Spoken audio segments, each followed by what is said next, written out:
Free Sweden, out with Islam. I'm standing here in Dalsjöfors outside a nursing home called Dalhem. And I've just been upstairs to do an interview with a poor man who is 90 years old and has been prosecuted for hate speech because he said what all of us Swedes know and believe.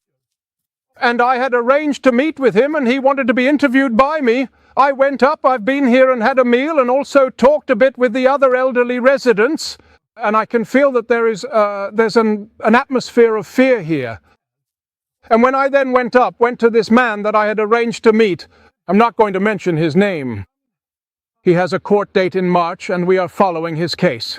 He's the 90-year-old who's being prosecuted for 3 words, he said. Damn Islam, damn Muhammad, and out, all Muslims must go home. And that's what we think too, here on the channel. In Free Sweden, out with Islam.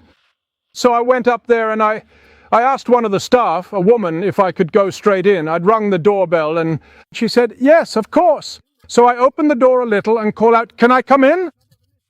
The person in question says, yes, of course, come in. And I also tell her that he wants to talk to me and that he wants an interview, that I can interview him. He says, yes, of course, he does. So that this woman, would hear it, because she's asking who I am, where I'm from. I said that I have a YouTube channel, and it's about this incident that this poor 90-year-old has been subjected to. And I want to give him a voice. And I also want to give him the opportunity to talk about what it's like in this terrible nursing home. And then she says, you have to wait here. We have to check with the staff. And then a whole group of staff comes up, among them a jihadist. I've taken a picture of him.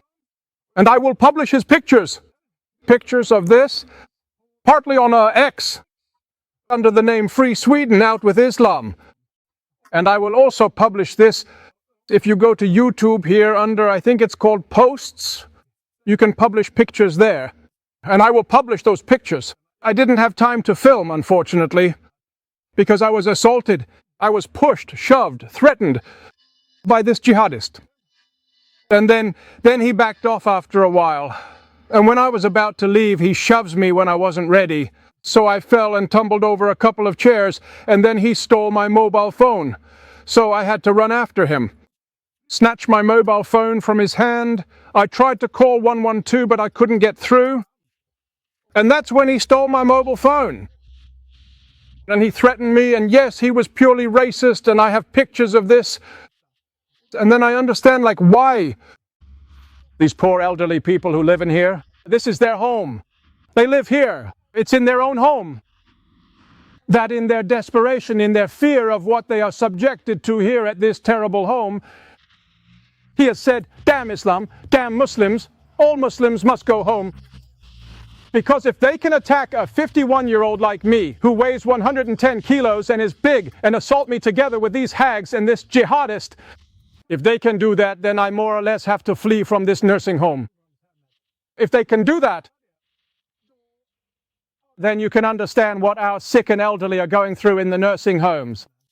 We will follow this case, and now, unfortunately, I didn't have the opportunity because someone ran in and stopped the interview that was arranged and that the person in question wanted himself. And I called him before because I've done some research and so on. I've been to the district court in Borås and things like that and found out where this was supposed to have happened. And yes, I found out. I've simply researched this. But I promise you that we will make a new attempt to give a voice and a platform to this poor 90-year-old man when the trial takes place, because we will follow this case. This isn't the last of it at all. So I just wanted to give a little update that in here I have been assaulted a number of times. Among other things, I was pushed, fell backwards over a couple of chairs. I had my cell phone stolen, which I managed to snatch back. And in this turmoil, I managed to take a few pictures. And the criminal jihadist, he turned his back so we can't see his face, but his name is Anas anyway. And so that's how it is, and that's what has happened. So that's the update in the case of the 90-year-old who is prosecuted for incitement against an ethnic group and who will have a trial in March. And we will be there, at least one reporter. We will provide information. And if we then have the opportunity at the district court to get an interview without being assaulted by jihadists, we will also do an interview. That was all for this update. By the way, I'll say one more thing. Our leader, Jean Sandberg, the Catholic pastor, she told me, I think it was yesterday or the day before, she told me that she has once again received death threats. And there are pictures and things like that that she has taken from Facebook where she has found out who it is that threatened her there. And he has written there that if I had a rifle with a scope, she would have been dead a long time ago. When our pastor, Jean Sandberg, went to report this to the police then did this. So then they were going to interrogate her without a lawyer or anything, just right over the phone. Luckily, Jade is smart enough that she didn't go along with that crap. But she had a huge problem getting her report filed for the death threat she'd been subjected to. So it's like this. If you criticize Islam in Sweden, your life is in mortal danger. And the police, instead of just taking the report, they try to get her to do some damn police interrogation over the phone, without a lawyer or anything. And she, like I said, she's already been to 2 police interrogations, so that's the latest update in the Jade Sandberg case. And we will, of course, also monitor this, and if it leads to an indictment, we will, of course, go to the district court then as well and do a report. That's everything for this update. And as usual, free Sweden. Out with Islam!